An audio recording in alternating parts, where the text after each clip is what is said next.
In regards to nationality, when we study nationality and birthrights, one begins to understand that civilization's law come from nations. And if you are not part of a nation, you don't come under national or international law. Therefore, you are not recognized by the nations of the earth, because law deals with the interchange between natural people across the planet. Always has been that way. And they, nations, have governmental principles that are universal in character. They're not unique to us necessarily. They are universal in character. So when you deal with other nations, there are certain fundamental principles that are universal that they expect from you when they communicate with you.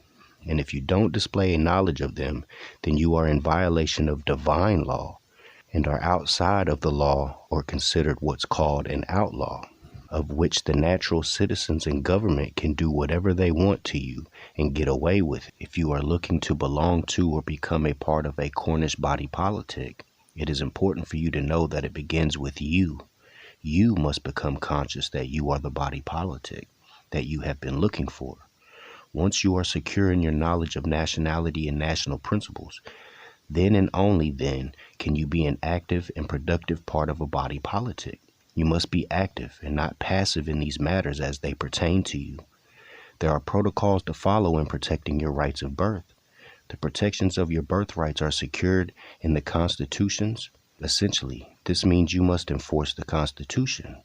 It also means that when someone else is perpetrating a violation of it against you, you must defend it and hold them to that same principle. No one has authority over it in this land. It is the supreme law of the land.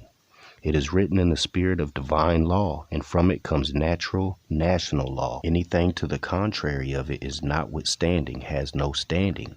Therefore, anyone who is perpetrating against it, against you, is not the authority over you, as they are in violation themselves. You must take responsibility and recognize your obligations, so you may act in your own best interest. Then you share this pertinent information with others to assist in freeing them, as their freedom is tied to yours. There is no escaping these protocols of liberty. There are no shortcuts and no skirting around them. Everyone is endowed by their Creator with certain unalienable rights which cannot be transferred, bought, or sold, or turned into a crime as they have been. Are you interested in protecting your birthrights? Are you interested in the birthrights of your children? Are you interested in living in full life and your children living their lives with liberty and in the pursuit of happiness? Or are you conditioned to complain and be a victim? Remnants of mental enslavement. Stand up, become active, and remain active. No one can implement, represent, or defend your birthrights for you. You must do it yourself, brothers and sisters. The citizens of all free national governments, according to their national constitution, are all of one family bearing one free national name. Those who fail to recognize the free national name of their constitutional government are classed as undesirables and are subject to all inferior names and abuses and mistreatments that the citizens care to bestow upon them. And it is a sin for any group of people to violate the national constitutional laws of a free national government and cling to the names and the principles that delude to slavery. Law is a rule, an order, a pattern, a plan, or a system to which a phenomena or action coexist or follow each other. In a phrase, cause and effect. Law relates in its science of observation, or principles which are deduced from specific and particular facts, these facts being mathematical or scientific conclusions, cause and effect, and are put to words or statements which express those acquired facts, effects, or potentials for occurrences if and then certain conditions are present. When we make reference to law in the physical sciences, they are called natural law or nature's law, and in general are notations or rules that are related to that which is divine. As an example, astrology deals with the divine workings of nature and are expressed as the laws of nature. Thus, the philosophy in astrology deals with the laws of nature which govern the cosmos, universe, and affects man and the environment. Sovereignty is that essential public authority expressed by an independent civil society, and that said authority has no superior. The sovereign is the unification of all the powers and belongs solely to the people, resting in the body politic of the nation. Those who occupy seats of authority in that nation can only hold the seat lawfully by delegation and shall reflect the Constitution. The act of abandonment in law.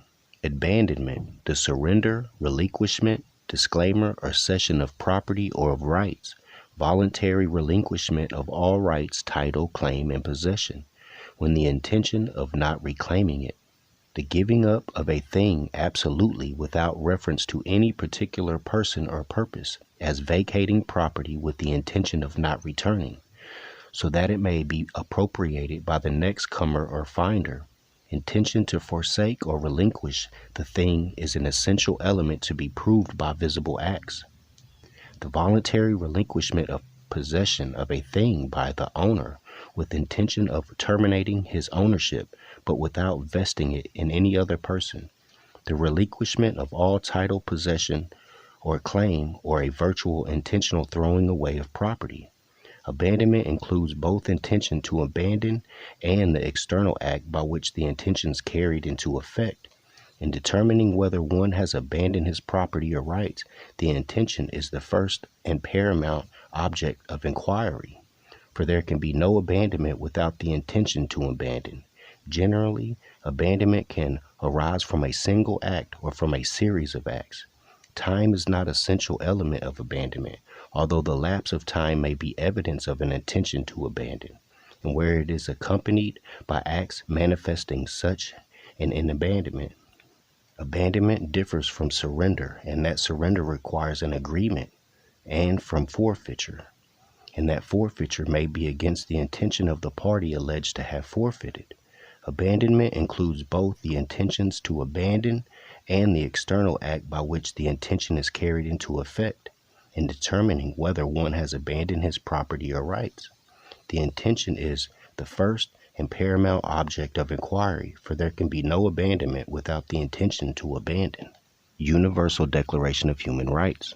On December 10, 1948, the General Assembly of the United Nations adopted and proclaimed the Universal Declaration of Human Rights. Article 1. All human beings are born free and equal in dignity and rights. They are endowed with reason and conscience, and should act towards one another in a spirit of brotherhood. Article 15. Everyone has a right to a nationality. No one shall be arbitrarily deprived of his nationality. Article 25. Everyone has a right to a standard of living adequate for the health and well-being of himself and of his family, including food, clothing, housing, and medical care, and necessary social services, and the right to security in the event of unemployment, sickness, disability, widowhood, old age, or other lack of livelihood in circumstances beyond their control. Article 17. Everyone has the right to own property alone, as well in association with others. No one shall be arbitrarily deprived of his or her property. James Traficant, U.S. bankruptcy speech. United States Congressional Record, March 17, 1993.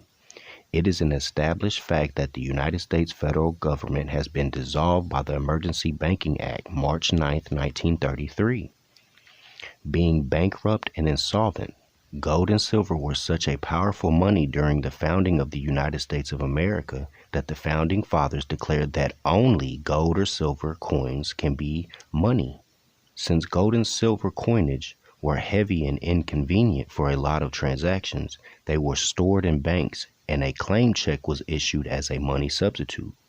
People traded their coupons as money or currency.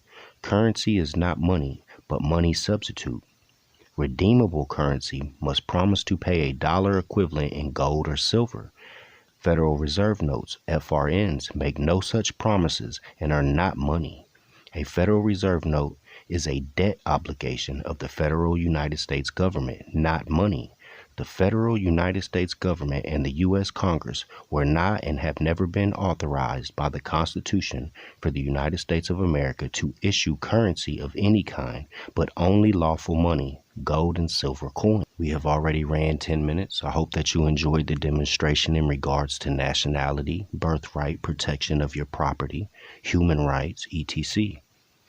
I hope that you subscribe, and I hope that you tune in on the next demonstration. Again, I'm Latif Embry. Peace and love to all my Cornish brothers and sisters.